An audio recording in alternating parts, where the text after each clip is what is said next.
Well, we are on another segment of the program. Well, we'll be taking a look at some of the figures from the last elections, and we'll be comparing them to the figures we have in the 2019 elections. We have a special gentleman in the studio with us who will be taking us through that process. His name is Olu Phillips. He's our energy correspondent, but tonight he's wearing another jacket. Olu, it's nice to see you in a jacket. You know, I wear jacket. Wait, yeah, I was gonna say that. Like, I wear jackets. jackets. What do you mean, I Kayode? wear jackets. I'm not saying no. English. Don't misinterpret what I just said. Olu, Yes, I'm listening. yes, you're a field man, and Yeah. most times we'll see you in lumberjacks. We'll see you rolling up your sleeves, but it's nice to see you like a proper gentleman. This morning, and like my suit? the jacket suits you so nicely. All right, so you've been on the field checking the mood of the citizenry, albeit in Lagos. You've spoken to women. By the way, I mean, it was nice seeing you having a conversation with those beautiful women, and also you've been on the streets. You've been with the men too, sharing drinks with them, but talking about salient issues leading to the elections. Tell us, what's the mood like based on what's the global sense in terms of the mood that we have amongst Nigerians? Let me put it this way. From what I see and can gather in terms of sounds and sights, 2019 election will remain in history as one of the most exciting period in our national lives.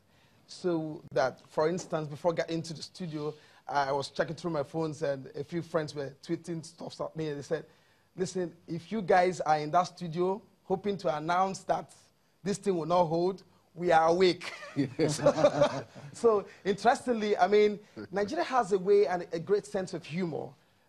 Every time they come across any situation, they find a way to just find humor out of it. You know, so you Talk go about out there. Resilient. Yes, because it's a case of, you know, we are here. And you know, these local panels, even though sometimes I do not want to support you, they tell you, you know what, we die here. We die here. Absolutely. So it's a case of, we are here, you are there, do your job, we are waiting. If you want to move it again, we are waiting. If you want us to travel, we will travel again. Far and wide, as it were, Nigerians are strong. I like the resilience. I spoke to a couple of people. I spoke to the professionals. I spoke to the artisans. Interestingly, everybody wants the same thing. Good governance. Everybody's traveling, maybe traveling on different routes, but we are all heading in the same direction. Everybody wants good governance. When I spoke to the artisans, even those of them who didn't speak in very good English, they just tell you know what, this job I'm doing, I just want someone who will protect my job. So what do Nigerians want? They don't want so much. Tell you what, Olu, after the elections were postponed and INEC had that 2 p.m. press briefing. 2 a.m.? 2 a.m. No, the 2 p.m. The 2 p.m., Yeah, yes. the one on Saturday, the Yes. 2 p.m. Someone actually made a suggestion and said, talk to NURTW, that's the body in charge of transportation in Nigeria. Absolutely. And so appeal to them to provide some palliative measures for those who might have to travel back and then travel back for the elections. And you see, these are people Nigerians thought love money. And But tell you they what, did. They did. gave 50% discount on transportation. They did. And you know, usually what we have in our economic cycle is that something happens when in January there's a pronouncement, there's an announcement, there's a broadcast, and prices go up, and the first to hit the roof is the transportation system. But somehow there was a galvanizing, energy, and you say, these transporters said to themselves, everybody's going to vote. We're going to support it. And sometime this week to IPMAN, that's the Independent Petroleum Market Association of Nigeria, just announced suddenly, I say, you know what, from Wednesday to Saturday, we're going to drop the price of fuel at the retail point from 143, 144 to about 140. Now, whether that was very practical or not, it's not the issue here.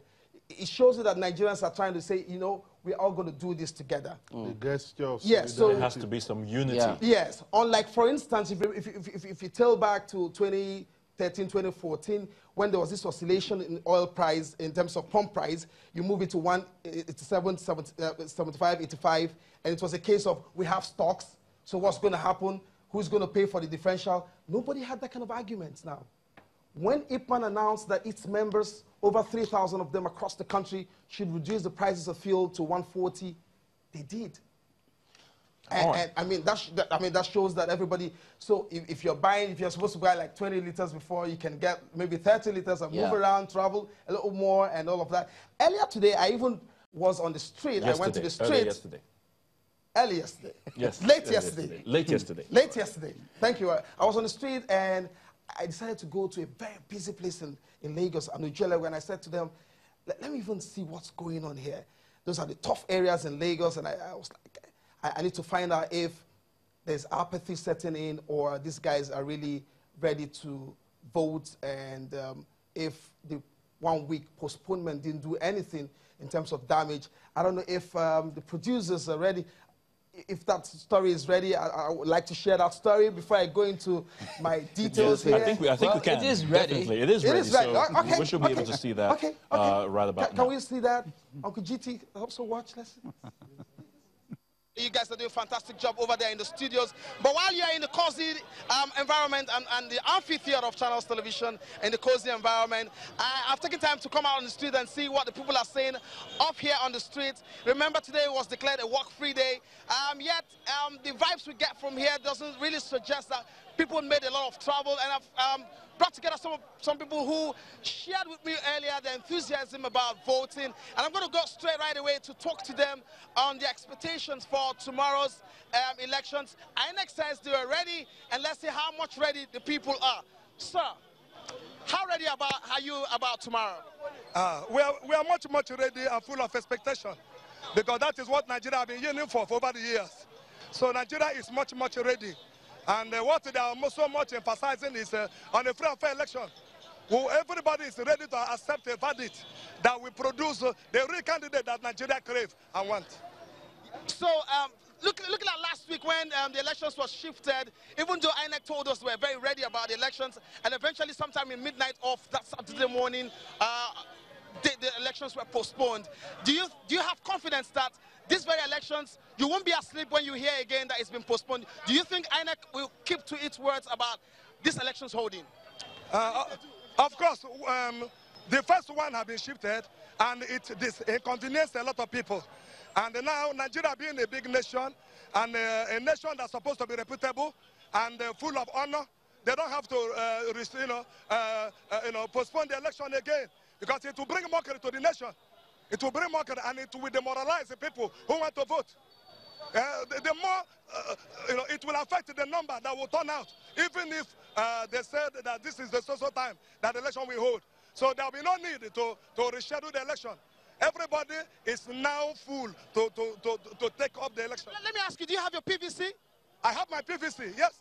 I have it since 5 years ago, thereabout. I have it.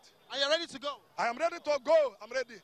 And the people around me, all of them are ready to go. Are you guys all ready to vote? Yes. Yes. You're ready to go. You're ready to vote? Yes.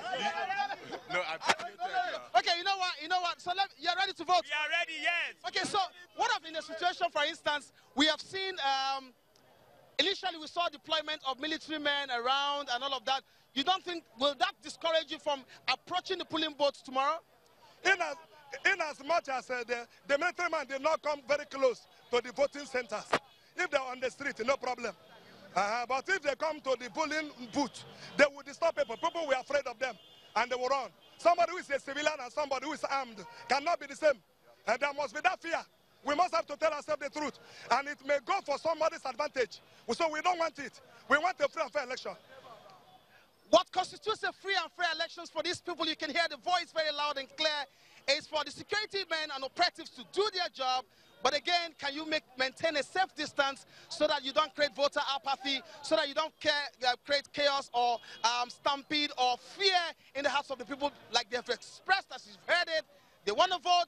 They want a free and fair election, credible election. They're ready to go. The voters' card are ready. And this is coming live from the streets of Lagos here in Ojuelegba. It's back to you. It's back to you first. This is very important. It should be back to you first. Back to you, and then you're the one back in the studio. It's quite interesting. Yeah. I mean, talking seriously. You not only govern the studio, you govern the street. Absolutely. You know, interestingly, we should know what we are up against tomorrow.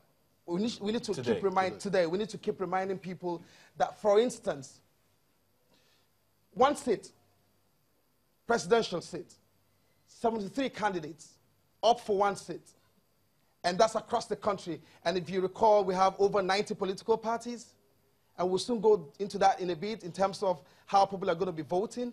So 73 of these candidates are up, wanting to sit on the seat. And that's the coat of arms. That's the seat. Who gets it? Who gets it? Big question. Big question.